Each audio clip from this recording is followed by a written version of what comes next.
পশ্চিম কাৰ্বি আংলঙৰ আমচাই পিনুঙত যি অনুষ্ঠিত হৈ যায় লাংখন পূজা।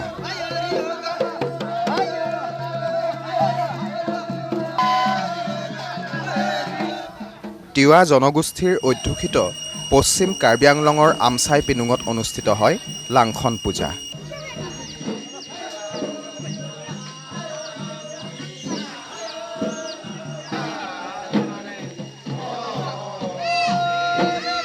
প্ৰতি বছৰেই পশ্চিম কাৰ্বি পাহাৰত উলহ মালহেৰে তিৱা জনগোষ্ঠীয় লোকসকলে উদযাপন কৰে এই উৎসৱ।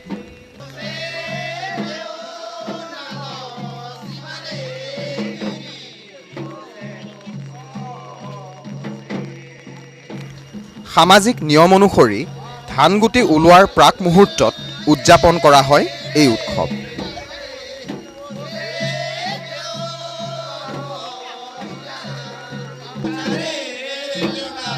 প্ৰত্যেক বছৰেই ভাদ মাহৰ অন্তিমটো সোমবাৰে নিশা পুৰুষসকলে লগ লাগি পূজাৰ বাবে লাংখন তৈয়াৰ কৰে। লাংখন তৈয়াৰ সম্পূৰ্ণ হোৱাৰ পাছত জনগোষ্ঠীয় স্বকীয় নীতি নিয়মেৰে নিশাই সেই লাংখন নিৰ্দিষ্ট স্থানত স্থাপন কৰা হয়।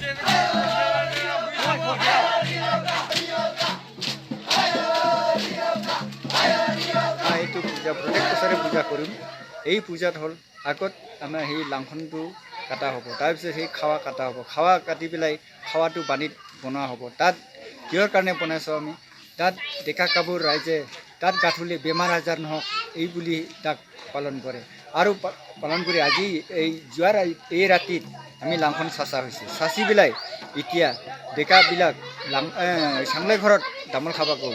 তামোল খাই আহিলে এতিয়া বিষয় আৰু ওজাক আৰু দোল পূজা বাঁহী পূজা আৰু চাংলৈ চাংমাজি সিহঁতে এই পূজা চালত পূজা পালন কৰিব কৈছে।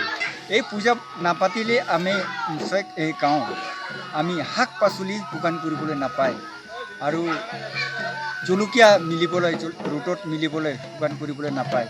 এই পূজা যদি নকৰাৰ আগত যদি আমি শুকান এই জলকীয়া যদি মিলে বাক আহিব।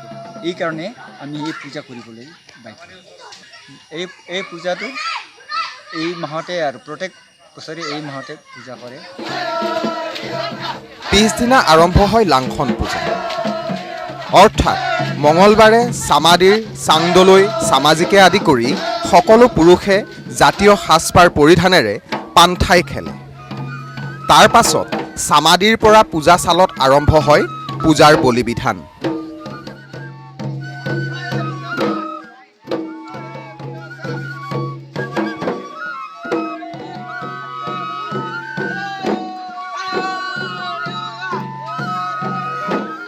পূজাৰ অন্তত পুনৰ চামাদিলৈ আহি লাংখনবোৰ লাংখন চালত অৰ্থাৎ পাহাৰৰ নিৰ্দিষ্ট ঠাইত থৈ আহি আৰম্ভ হয় সামূহিক ভোগ পৰ্ব।